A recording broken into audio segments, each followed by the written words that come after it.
जय हिंद, जय Bharat and welcome to def talks. This is Aditya Chint. सबसे पहले तो I am honoured to have on my platform mister S P Vaid, जिनको अभी इंट्रोडक्शन देना तो बड़ा ही छोटी बात बनती है। I don't think I would be able to do justice, but he is well known for his views on internal security, JNK। इनके बारे में तो लेजेंड्स हैं। तो I am really honoured to have him on the platform. Sir, सबसे पहले तो नमस्कार एंड वेलकम टू द नमस्कार, शो। नमस्कार। एंड आज हम बात करने वाले हैं सर से कि सबसे जो बड़ा इंटरनल सिक्योरिटी चैलेंज आने वाला है भारत के सामने अगले 2 महीने के बाद, ये जो सिचुएशन जैसे खुलने वाली है, which is the elections. Elections politics में आपको पता ही है, डेफ टॉक्स में हम लोग बात इतनी करते नहीं है। We don't talk about politics, काफी सारे चैनल्स बात करते हैं। I want to talk about security. क्या क्या चैलेंजेस आ सकते हैं भारत में, क्या क्या चीजें इफेक्ट हो सकती हैं, क्योंकि हमने देखा है छोटी छोटी आग हर जगह लगती है। तो सर, ओपनिंग में पहले आप क्या बोलना चाहेंगे सर कि ये एक बड़ा टफ चैलेंज होने वाला है। 54 countries are going into election, तो वर्ल्ड वाइड एक टफ चैलेंज होने वाला है। पोलराइज दुनिया है एंड भारत में भी चैलेंजेस कम नहीं है। तो how do you see the situation going forward sir? It is a big challenge, Adi. Thank you very much to get me here on your channel. Elections itself is a big challenge. Holding such a massive election in such a huge country like India, with so many dimensions of internal security in a country like India, and with the hostile neighbors like India, Pakistan, China, and you have other countries around you. Uh, you have people like Soros and NGOs funded by him, how they meddle in many affairs to have their narrative, have issues created. So ये India में parliament election करवाना ही एक बहुत बड़ा challenge रहता है। और दूसरा, आज के टाइम में जब सिचुएशन इतनी वोलाटाइल है पूरे वर्ल्ड में, आपका हमास इजराइल चल रहा है, आपके यूक्रेन रशिया की वॉर चल रही है, India passing through a very difficult face, और कुछ फोर्सेस ऐसी हैं जो नहीं चाहती हैं कि जो प्रेजेंट एस्टैब्लिशमेंट है इंडिया में वो दोबारा पावर में आए। I hope you understand that. तो ये सारी फोर्सेस हर वो चीज करेंगी जिससे फॉर जो रिजम है उसमें चेंज लाने की कोशिश करेंगे, जैसे सोरोस जैसे लोग फंड कर रहे हैं। तो इसलिए एक बहुत बड़ा डिफिकल्ट सिनेरियो है। लेकिन अब आने वाले 4-5 महीने बहुत कीनली contested भी रहेंगे, और very tough fight will be there.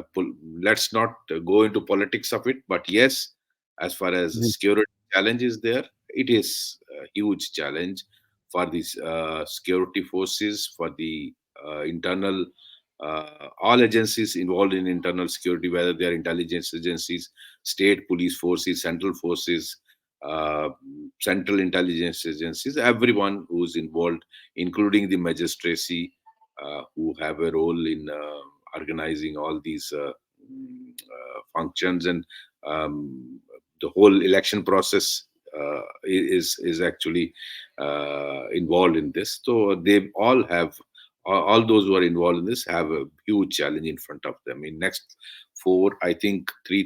How many months are left? Most probably it should be in April. 4 महीने से, हाँ जी सर। 4 मंथ्स, Ye- 4 महीने हैं। Yes. So it's going to be a huge challenge.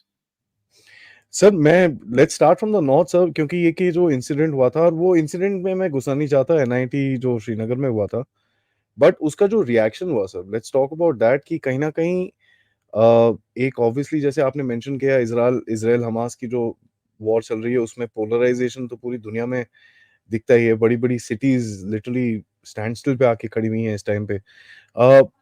जो नारे लगे वहां पर सर, जो चीजें हुई, उससे मेरे को तो एक ही चीज़, and I don't want to criticise the नारा एंड दिस एंड दैट, वो अलग ही डिस्कशन है।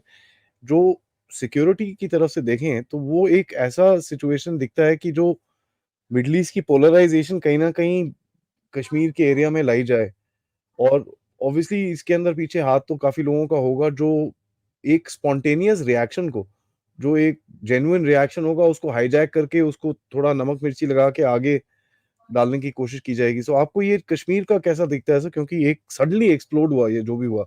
काफ़ी टाइम से पीसफुल था। ऐसा कभी जी, हमने 2019 के बाद we have not seen any protest like this. तो यस। ये क्या था sir? I mean how do you see this? See आपने देखा कि जब से 370 हटा है अगस्त 2019 में, उसके बाद you have not seen any stone pelting, any agitation on the ground, any जी। Procession taken out, bandh call जो हुर्रियत करती थी, सारा सिविल कर्फ्यू हम वहाँ लोकल लैंग्वेज में बोलते थे, वो सारी चीजें बंद हो गई थी। तो हुँ, मैं इस इंसिडेंट को देखता हूँ कि it is an attempt bye basically it is a conspiracy कि सब कुछ शांत है, ठप है कश्मीर में, तो किस तरह से पब्लिक सेंटिमेंट किसी इश्यू पे खड़ा किया जाए। अगर आप कश्मीर की हिस्ट्री में के बारे में जानते होंगे, एक मोए मुकद्दस की एजिटेशन हुई थी, आपको शायद याद होगा, जब हजरत बल में जो जो प्रॉफेट मोहम्मद के का हेयर है उनका, जी। वो वहाँ से गायब हो गया था। उसको तो उस पे पूरा Kashmir stand still came on the streets and stand still हो गया। उस वक़्त की कश्मीर की जो गवर्नमेंट थी वो बिल्कुल कोलैप्स कर गई। सेंट्रल गवर्नमेंट को डायरेक्टर आईबी को भेजना पड़ा। उस वक़्त मिस्टर बीएन मलिक होते थे हुँ, डायरेक्टर आईबी, और किस तरह से शेख अब्दुल्ला शायद थे वहाँ पर, कौन थे? तो उन्होंने ये सारा कुछ निकाला और किस तरह से इस एजिटेशन को डील किया। बहुत बड़ा चैलेंज भारत के सामने था। तो मुझे लगता है ये उस तरह की एक कोशिश है कि लोगों का सेंटिमेंट किसी इश्यू पे खड़ा किया जाए, ताकि लोगों को एक इश्यू दिया जाए बाहर निकलने का, बाहर स्टोन पेल्टिंग हो, बाहर लॉलेसनेस हो, लॉ एंड ऑर्डर बने। तो आपने देखा होगा जो इस वक़्त डीजीपी हैं आर स्वैन, उनका परसों स्टेटमेंट प्रेस कॉन्फ्रेंस में he called a press conference, said because Kashmir is majority Muslim, तो he said किसी बच्चे ने शायद एक व्हाट्सएप में या सोशल मीडिया पे शेयर किया ये वीडियो, जो हमास के बेटे ने, आपने देखा होगा, उसका वीडियो था अबाउट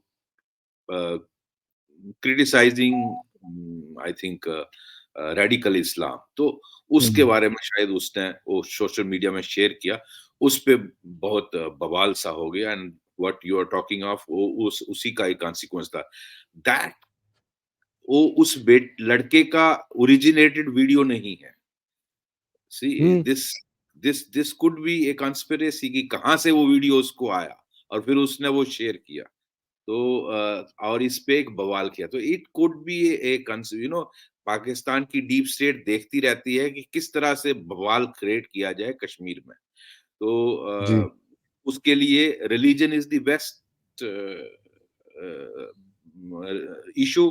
सो अगर इस तरह का कोई इशू पब्लिक में लाया जाए जिससे पब्लिक आउटरेज हो, पब्लिक एजिटेट हो, और वो सड़कों पे आए तो मोदी गवर्नमेंट को, जो 370 को क्लेम कर रहे हैं कि नॉर्मलसी है, हुई भी है बहुत हद तक, टेररिज्म कंट्रोल हुआ, बहुत सारी चीजों पे वो हमें उसमें जाने की जरूरत नहीं। बहुत सारे यू टेक एनी पैरामीटर्स, उसमें बहुत जी, हद तक जी। इम्प्रूवमेंट आई है, चाहे वो स्टोन पेल्टिंग हो, टेररिस्ट हो, लड़के जॉइन कितने टेररिज्म कर रहे हैं, infiltration, killings, incidents, killing of the martyr of defence person, police person, वो सिविल कैजुअलिटी, सारी पैरामीटर्स में ट्रमेंडस इम्प्रूवमेंट है। एक्सेप्टिंग यस कुछ इंसिडेंट हुए, जैसे रजौरी पुंछ को कोशिश की जा रही है डेलिबरेटली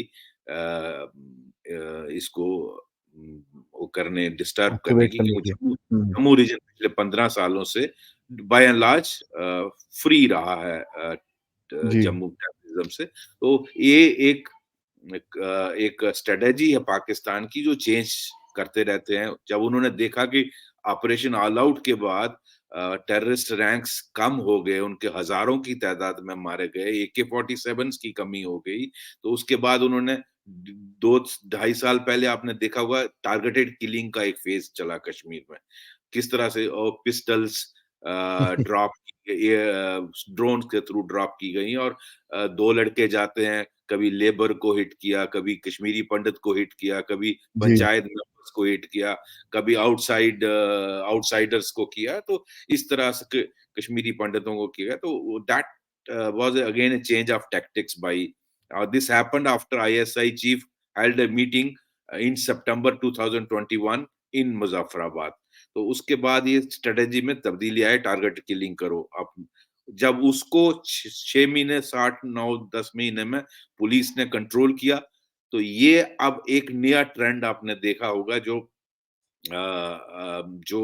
जंगल वारफेयर टाइप का आपने रजौरी पुंछ हुँ, नाग में जो हुआ, जहां we last two senior army officers, a colonel and a major, and a deputy SP of the police, unfortunately. And similarly, in Rajouri Punch, army की कैजुअलिटीज 25-30 लगभग हुई हैं पिछले एक साल में, और उसमें 2 कैप्टन आपने देखा परसों शहीद हो गए और एक मेजर सीरियसली जख्मी हुआ। Now this is a new trend of jungle warfare. ये इन्होंने कुछ रिटायर्ड फौजी as per the army commanders statement उनको पुश किया है इस तरफ, कुछ अफगान हार्डन ट्रेंड लोगों को अंदर डाला है ताकि रजौरी पुंछ के जंगलों में ये रहें और इन्फ्लिक्ट करें casualties on the army and the police, civilian casualties करें, ये जो माइनॉरिटी किलिंग करें, ताकि एक टेरर का माहौल पैदा किया जाए और फोर्सेस का स्प्रेड किया जाए। और ये जो नैरेटिव है जो 317 हटने के बाद हालात में सुधार आया है, उसको कैसे उल्टा जाए। तो ये वो कोशिश मैं देखता हूँ की जा रही है रजौरी पुंछ के थ्रू, क्योंकि रजौरी पुंछ से उसकी स्ट्रेटेजिक एडवांटेजेस हैं। उसके एक तो बॉर्डर पास है, हुँ, उसको वो बर्फबारी से इतना ज़्यादा इफ़ेक्ट नहीं होता है, आप इन्फिल्ट्रेट कर सकते हो, थिक जंगल है, रेवाइन्स हैं, आप अंदर आगे एक बार आप अंदर घुस गए, अगर आपको आईएसआई अंदर घुसाने में कामयाब हो गई, जो है ऑलरेडी एज़ पर मैं देख रहा था किसी रिपोर्ट के मुताबिक, इवन आर्मी कमांडर ने कहा कि और डीजीपी ने कहा कि प 20-25 लोग अभी और भी हैं। तो आप इमेजिन करिए, और 10-15 तो मारे गए हैं। तो कितने लोग उन्होंने अंदर डाले हैं, और इन थिक जंगल है यहाँ, आपका वो जो पीर पंचाल रेंज का फुट हिल्स है, आपका अगर प्रेशर पड़ता है तो आप कश्मीर की तरफ क्रॉस कर जाओ, तो छुपने की बहुत जगह हैं, टनल्स हैं, वो हैं, केव्स हैं, घनी ग्रोथ है, और अगर आप पर ज्यादा प्रेशर पड़ता है तो आप इस तरफ से एलओसी से क्रॉस करके वापस भी जा सकते हो इंसिडेंट करके। तो जी, उस जी, हिसाब से रजौरी पुंछ बहुत सूट करता है। तो I think that is what they are taking advantage of, and ये इस नियत से किया जा रहा है। तो उसको उसका इलेक्शन पे भी इम्पैक्ट होगा। जैसे ये जो एनआईटी वाला इंसिडेंट है, दिस हुँ, वाज, अगर आप एक इस तरह का एक माहौल क्रिएट कर सकते हो और कश्मीर को बवाल खड़ा कर सकते हो, तो आपका ये जो इलेक्शन जो कश्मीर में है, उसको आप इंक्रीजिंगली डिफिकल्ट कर सकते हो, आप जेओपार्डाइज कर सकते हो, आप उसको मुश्किल करा सकते हो। आपका जब माहौल खराब हो जाएगा, तो पोलराइजेशन भी हो जाएगी। पोलराइजेशन होगी, उसका किसको फायदा है, आप जानते हैं। तो इस तरह की एक कोशिश है, और ये सिर्फ कश्मीर का ही आइसोलेटेड इंसिडेंट जो हम डिस्कस कर रहे हैं, लेकिन इस तरह की कोशिशें कोई गारंटी नहीं है बाकी देश में नहीं होंगी। पहले भी ऐसे इशू आपने देखा मणिपुर में किस तरह से क्रिएट किया गया, एंड इट वाज ऑल, वो दोनों कम्युनिटीज सदियों से रह रही थी। It is not a community issue, how what it was made as कि क्रिश्चियन वर्सेस हिंदूज, मेथीज हाँ जी। वर्सेस, वो ऐसा कुछ नहीं है। Basically it was all how it was created, you know, from outside with the help of all peoples, ये जो इंटरनेशनल फोर्सेस हैं, और उसको किस तरह से प्रोजेक्ट किया गया कि एंटी क्रिश्चियन किया जा रहा है या ये वो है, वो ऐसा नहीं था। इसमें ड्रग माफिया भी था, इसमें इंटरनेशनल जी। फोर्सेस भी थी। इस तरह का इशू क्रिएट करके एक माहौल कंट्री में खराब किया जाए, तो क्योंकि आगे you are run up to the election, ऐसे बहुत सारे इंसिडेंट होने। आप I apprehend even in Punjab lot of conversion is taking place, you know. Punjab में बहुत सारे लोगों का धर्म बर्तन धर्मांतरण किया हो जाए। रहा है, पगड़ी रहती है, नाम वही रहता है, उनको किया जा रहा है। और बहुत सारी जगहों पे इस तरह की रिलीजियस प्लेसेस जो सिख्स और हिंदूज के अलावा हैं वो आ रही हैं वहां, तो उससे भी विशिएट होगा एटमॉस्फेयर। ऐसे आप देखिए किस तरह से केरला में हो रहा है। आप वहां पर ये जो पीएफआई पर बैन लगाया आपने, जी। उसने बहुत हद तक ये जो साजिश थी इसको कंट्रोल किया है। लेकिन वो एलिमेंट सारे सारे जो हैं वो चेक तो नहीं हुए ना। मैनी ऑफ देम, वो उनका जो पॉलिटिकल विंग है STPI is still active. And किस तरह से वहां हमास का लीडर एड्रेस करता है उनकी रैली को, आप बताइए हुँ, मुझे केरला में। आप किस तरह से वो एड्रेस करता है कि उसका, वो किस तरह की उसकी स्पीच है, वो देखने वाली है। इस तरह से आप how you are influencing a particular community of this country, तो या उसका असर किस तरह से पड़ेगा आपके इलेक्शंस पर, आपकी लॉ एंड ऑर्डर पर, सिक्योरिटी पर, ये आप समझते हैं बहुत अच्छे तरीके से। इसी तरह कुछ एरियाज आपके कर्नाटका के, तेलंगाना के और Tamil Nadu, the lesser said the better it is. वहाँ खुद ही जो रूलिंग क्लास है, डीएमके और उनका बेटा क्या बोलता है, तो आपने हुँ, वो देखा किस तरह से वहां भी internal security is becoming an issue. खासकर कोयम्बतूर के इंसिडेंट, और वो जो चेन्नई में जो सारा हो रहा है, this this is going to pose a big big challenge in the days next 4-5 months। और इसमें देखिए आदि इलेक्शन प्रोसेस में सबसे पहले लेट्स से 550 रफ नंबर अगर आप ले लें, तो इतने एमपीस का अगर इलेक्शन होना है, उसमें से वो जो नॉमिनेटेड पार्ट आप निकाल दीजिए, जी, तो जी, जी। जितना भी बनता है 540 535 जो भी है, हर कॉन्स्टिट्यूएंसी जो है उसमें अगर एवरेज 10 भी कैंडिडेट लें, तो सिक्योरिटी फोर्सेस को उन आप मल्टीप्लाई करिए 550 रफ अगर फिगर लें इनटू एवरेज 10 ले लीजिए कैंडिडेट।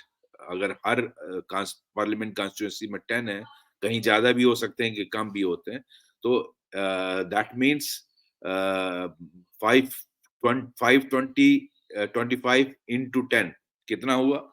5,000, है ना, 5,500 कैंडिडेट उनको सिक्योर करना।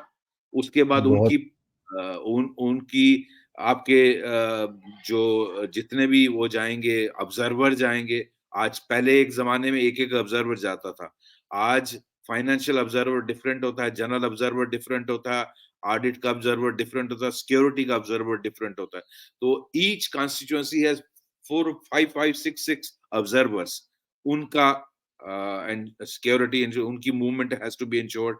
पब्लिक रैलीज होंगी, आपको पूरे इलाके को जहां जहां मीटिंग्स होंगी of by different political party leaders, you have to secure them, you have to ensure that access control in each public rally। तो ये सारी एक बहुत बड़ा चैलेंज जो सिक्योरिटी विंग है और जो सिविल पुलिस है उस पर ये इसका दबाव पड़ता है। उन कई जगहों पर आपको बुलेट प्रूफ गाड़ियां भी देनी पड़ेगी। जैसे कश्मीर में अगर आप इलेक्शन में जा रहे हैं तो आपको बुलेट प्रूफ गाड़ियों का इंतजाम करना पड़ेगा, एस्कॉर्ट्स का इंतजाम करना पड़ेगा। जैसे अगर कश्मीर वैली में है या राजौरी पुंछ के जो हालात हैं, आप आपको कैंडिडेट्स को प्रोटेक्ट करने के लिए, नहीं तो कैंडिडेट्स नॉक ऑफ होंगे तो उसमें आपको वो जो है इलेक्शन को वो करना पड़ता है, क्या कहते हैं उसको, उसकी दोबारा री इलेक्शन होती है, इलेक्शन होगा सर। मारा जाता है। तो इसी तरह आपको उनकी मूवमेंट के लिए आपको प्रोटेक्शन देनी पड़ेगी। आपको let's say somebody is going to Darhal area और बुद्धल एरिया, और उसको आपको कवर करना पड़ेगा ताकि उन पर अटैक ना हो, और जहां उन्होंने मीटिंग करनी है उस एरिया को सिक्योर करना पड़ेगा। तो ये कश्मीर का तो स्पेसिफिकली चैलेंज ज्यादा बनता है, लेकिन इवन रेस्ट ऑफ इंडिया में भी आप you can't leave rallies without proper.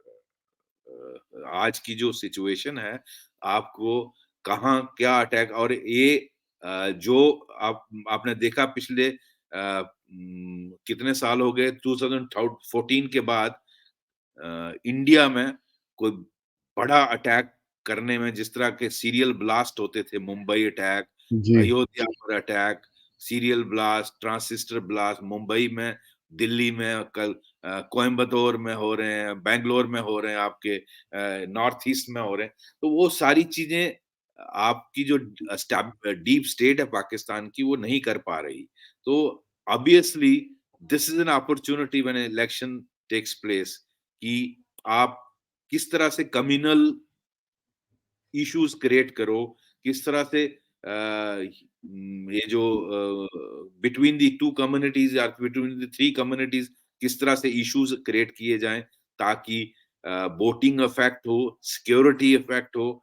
ये सारी चीजें डीप स्टेट करवाएगी, और इसमें इंटरनेशनल कबाल जो है वो भी पूरा जोर लगाएगा, चाहे वो सोरोस फंडेड हो या कुछ और टाइप के होंगे, वो भी इसमें कूदेंगे और हर कोशिश करेंगे ताकि इस तरह सब कुछ नॉर्मल ना हो। लेकिन मैं एक ये भी बात शेयर करना चाहता हूँ कि भारत में एक बहुत क्योंकि we have been facing this challenge for quite some time, पिछले 30-35 सालों से हम रेगुलरली देख रहे हैं। तो एक हमारा पिछले 30-35 सालों का तजर्बा भी बहुत both the security forces and election machinery has. तो उसका एक प्लस पॉइंट ये है कि उस एक्सपीरियंस की वजह से आई थिंक कोई ये जो बहुत बड़ा चैलेंज के लिए प्रिपेयर्ड रहना चाहिए। लेकिन ऐसा नहीं है कि हम इलेक्शन करवा नहीं सकते, होगी, और बहुत तरीके अच्छे तरीके से होगी। और countrymen need to be little watchful, and the security forces and intelligence agencies have to be little watchful। और immediately, जैसे NIT के केस में immediately DGP came out and said या, या। हम्म। we will not allow anybody uh, uh, using social media to hurt anybody's religious sentiments। तो हम उनके खिलाफ कार्रवाई करेंगे। तो इस तरह का प्रोएक्टिव अप्रोच पुलिस फोर्सेस की होना बहुत जरूरी है, सिविल एडमिनिस्ट्रेशन की प्रोएक्टिव अप्रोच होना बहुत जरूरी है। कुछ भी इशू बनने का आता है, मैं समझता हूँ बेस्ट है पब्लिक के सामने सच्चाई रखी जाए कि ये हुआ है और हम इसको इस तरह से डील करें। Be truthful to your people, just tell them कि ये अभी तक हमारे पास इनपुट्स ये आए हैं। जैसे एनआईटी वाला था, पुलिस ने, जेएनके पुलिस ने सारा कुछ सामने रखा कि ये हमारे सामने आया है और हम इसको इस तरह से डील करने की कोशिश कर रहे हैं। तो लोग समझदार हैं, भारत के लोग समझते हैं, अगर उनको प्रॉपर्ली ब्रीफ किया जाए, उनसे बताया किया छुपाया जाए।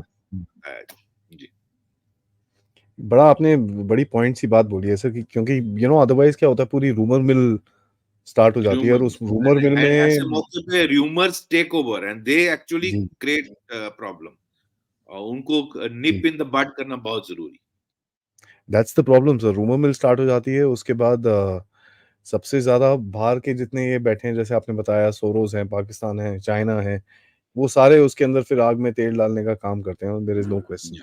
सर एक मैं आपसे लास्ट 2 सवाल है सर आपसे एक एक फाइनेंसिंग के बारे में मेरे को थोड़ी बात करनी है आपसे। टेरर फाइनेंसिंग के बारे में काफ़ी चीज़ें अभी जो बिल्डअप हुई हैं पिछले एंड ये भारत से कनेक्टेड है, ये जो हमास का अटैक हुआ था इज़राइल में 7 अक्टूबर को, उससे 1 डेढ़ महीना पहले 30 करोड़ रुपए की भारत से क्रिप्टो करेंसी गायब हुई थी सर। एक किसी डीलर डीलर की दिल्ली एंड उसने काफ़ी बवाल मचाया था और उसने काफ़ी फिर इन्वेस्टिगेशन हुआ, ये हुआ, वो हुआ, पता चला कि वो पूरा हमास की तरफ गया है। तो सर ये जो नए-नए तरीके निकाले हैं सर टेरर फाइनेंसिंग करने के लिए, अभी मैं थोड़े दिन पहले रिसर्च कर रहा था क्रिप्टो करेंसी में 20 बिलियन डॉलर्स का ऊपर-नीचे हुआ है। अब इसका क्या नज़रिया है सर गवर्नमेंट का, एजेंसीज़ का, किस तरह से इस चीज़ को कंट्रोल किया जाएगा? क्योंकि कई तो अनरेगुलेटेड क्रिप्टो करेंसीज़ हैं, कई रेगुलेटेड हैं। It's a very big mess क्योंकि इसमें तो फुटप्रिंट निकालना तभी तो ईज़ी होगा जब आपको पता होगा ये हो रहा है। How do you see this जी, challenge going going forward? Because सबसे ज़्यादा बेस आपने भी बताया था सर फंडिंग है। अगर फंडिंग पे कंट्रोल हो पाए तो यस। पूरा your all your international agencies जो आपको ऑपरेट करती हैं इट्स ओनली थ्रू फंडिंग आप जी। आपने देखा वो चाइना वाला एंगल जो एक न्यूज एजेंसी को फंड कर रहा था through a hmm, businessman in New York it was all money game how China के लिए एक स्पेशल कवरेज फ्लोट एक एक नैरेटिव फ्लोट किया जाता था, ठीक है ना? और इंडिया के अगेंस्ट किया जाता था और चाइना को पॉजिटिव लाइट में दिखाना। तो उसमें सारी फंडिंग जो आती थी उसी की ट्रेल से किस तरह ईडी ने उसको अनकवर किया किस तरह से न्यूज़ एजेंसीज़ को इन्फ्लुएंस किया जा रहा। तो ये जो जितना भी इंटरनेशनल फोर्सेस ऑपरेट करेंगी, अगर भारत को डिस्टेबलाइज ब्रेकिंग इंडिया वाली हुँ, फोर्सेस हैं, तो ये इनको पैसा तो पंप इन करना है, पैसा यूज करना है और पैसे के बगैर ये सारी गेम बेकार है। बिना पैसे के तो होता नहीं आजकल कुछ भी।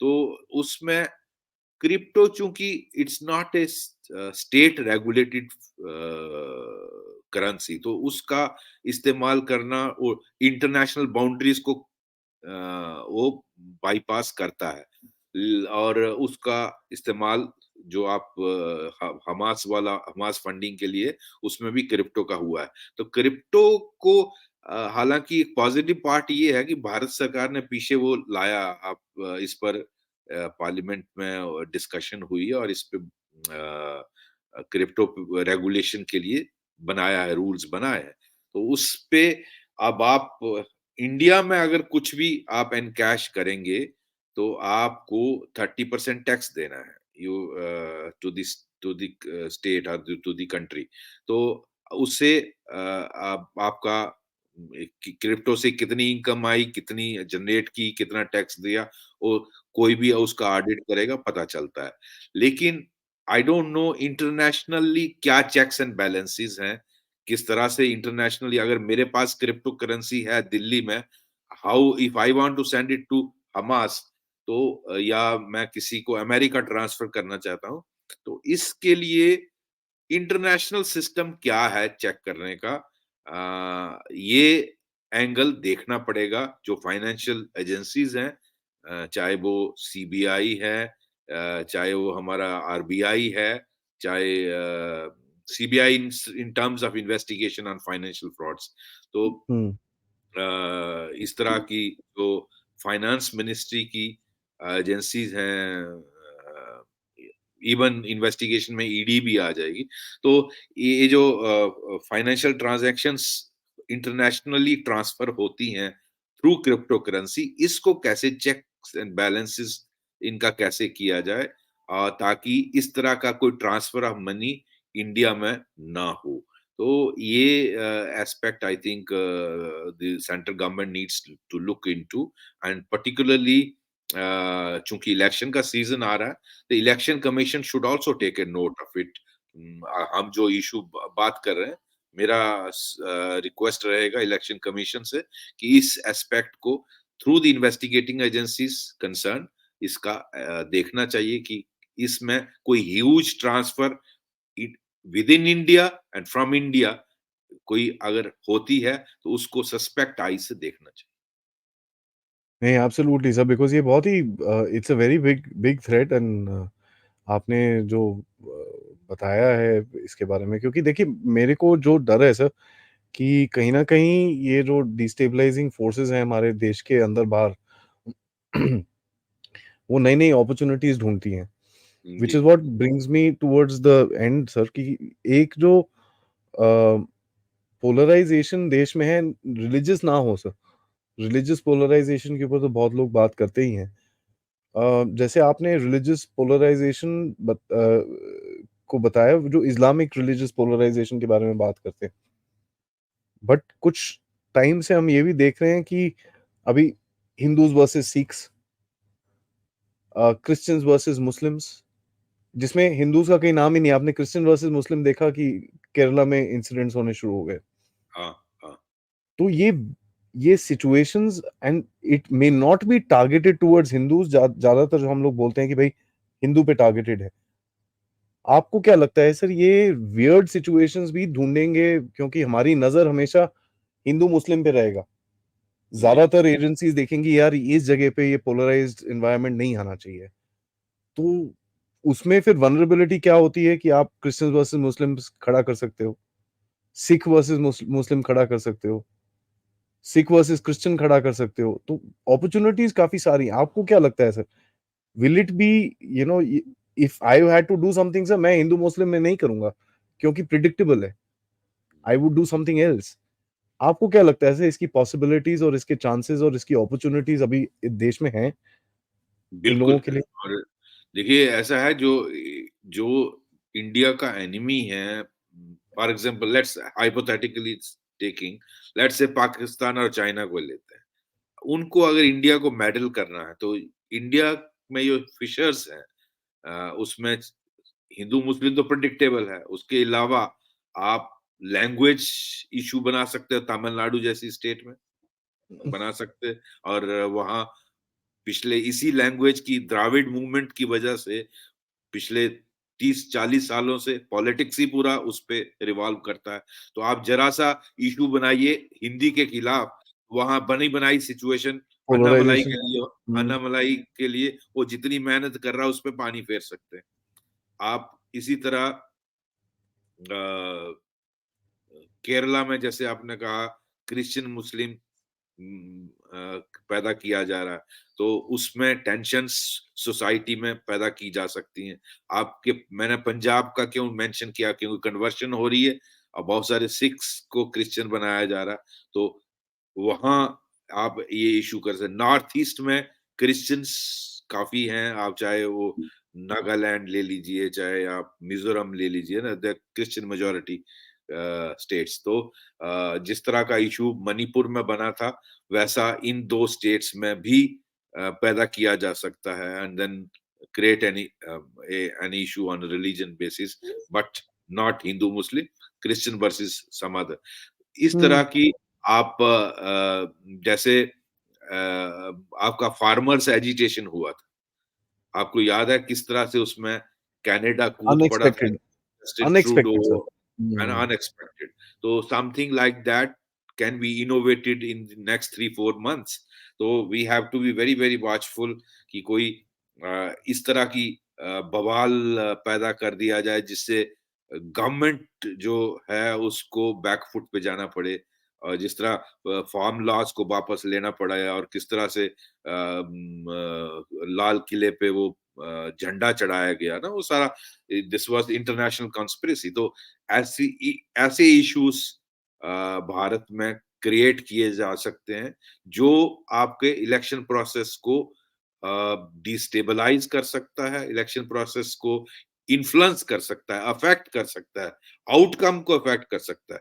इसी तरह कोई, मुझे लगता है कोई ऐसा इशू पैदा करेंगे जिसमें दिखा सकते हो कि Modi is anti a particular segment of society, and उसको अगर कोई गवर्नमेंट को डिस्टेबलाइज करना चाहता है तो उसको एक नेगेटिव सेंस में प्रोजेक्ट किया जाए, एक ऐसा इशू क्रिएट किया जाए जिससे गवर्नमेंट को बैकफुट पे लाया जाए। तो इसके लिए भी हमें मेंटली तैयार रहना चाहिए कि ऐसे इश्यूज, तो मैं इसलिए कह रहा हूं इस वक्त बहुत जरूरी है योर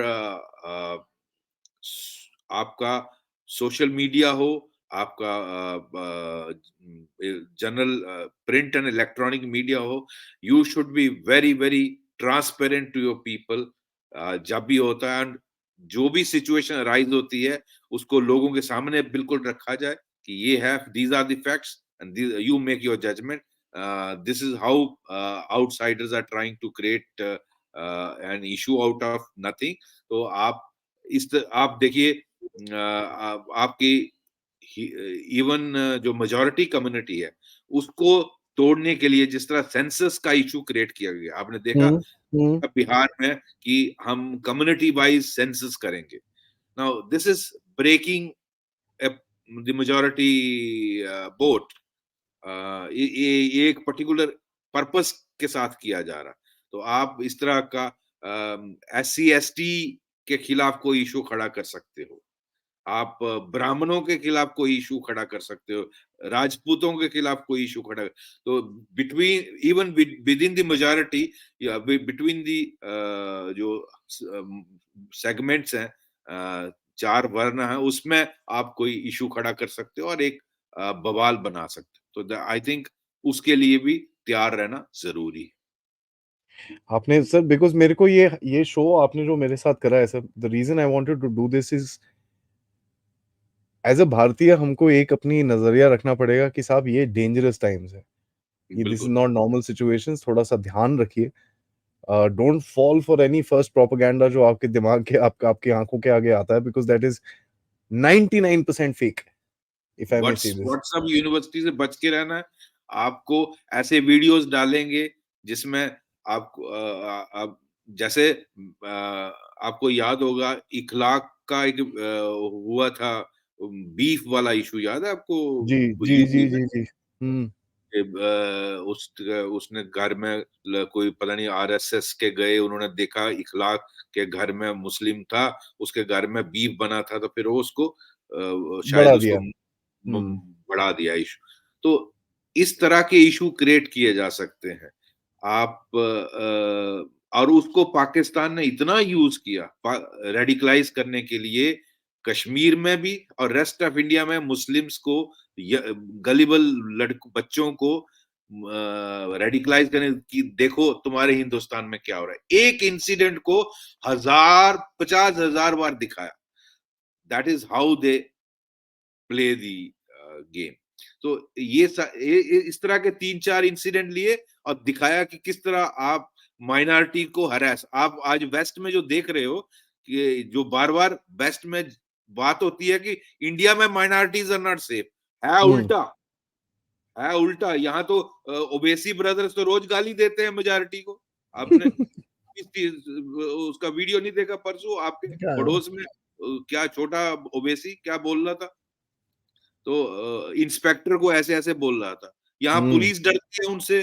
तो ऐसे लोगों को सर पे चढ़ाया हुआ है जिनके लिए कोई कानून नहीं है। तो जहां माइनॉरिटी, आप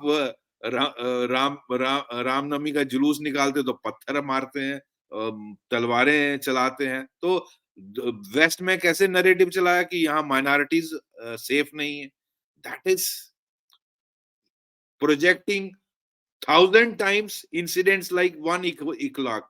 अब इतनी बड़ी कंट्री है, इंसिडेंट इखलाक का हुआ तो ऐसे बहुत सारे दूसरी साइड के भी हुए। तो हंड्रेड ऐसे परसेंट बहुत सारे हिंदूज भी लिंच हुए हैं। 4-5 मुस्लिम भी हुए होंगे, तो आप उसको सिर्फ वो एक साइड दिखाते हो ना, तो this is how narratives are built. तो मेरा ये कहना है कि इस तरह का नैरेटिव से बच के रहना है, तो आपको ये जो व्हाट्सएप यूनिवर्सिटी है, उसको इसलिए ज़रूरी है पुलिस और एडमिनिस्ट्रेशन को to be very proactive on the media and be very transparent to people, tell them facts. लोगों को फौरन जितना क्विकली हो सके इंफॉर्मेशन पहुंचनी चाहिए, और सही इंफॉर्मेशन पहुंचनी चाहिए ट्रांसपेरेंसी के साथ। That is very very important. Absolutely sir, आपने बड़ी मतलब आई थिंक यू यू ये जो क्लोजिंग आपने दिया है sir, thank you so much. बहुत ही ज़बरदस्त। एंड मैं आपको बार-बार तंग करता रहूँगा सर, क्योंकि आई इस एम मोस्ट सब्जेक्ट में वेलकम, इट्स अ प्लेजर। आदि मेरे को इट्स अ सीखना प्लेजर। है। एंड अपने लोगों को भी जितना हम लोग मैं आग तो नहीं बोलूँगा, बट जितनी ये चीज़ों में आँखें खुला खुला सकते हैं आप जैसे एक्सपीरियंस लोगों के साथ, उतना अच्छा रहेगा। On that note sir, thank you, जय हिंद, थैंक जय you very Bharat. Much. God bless you.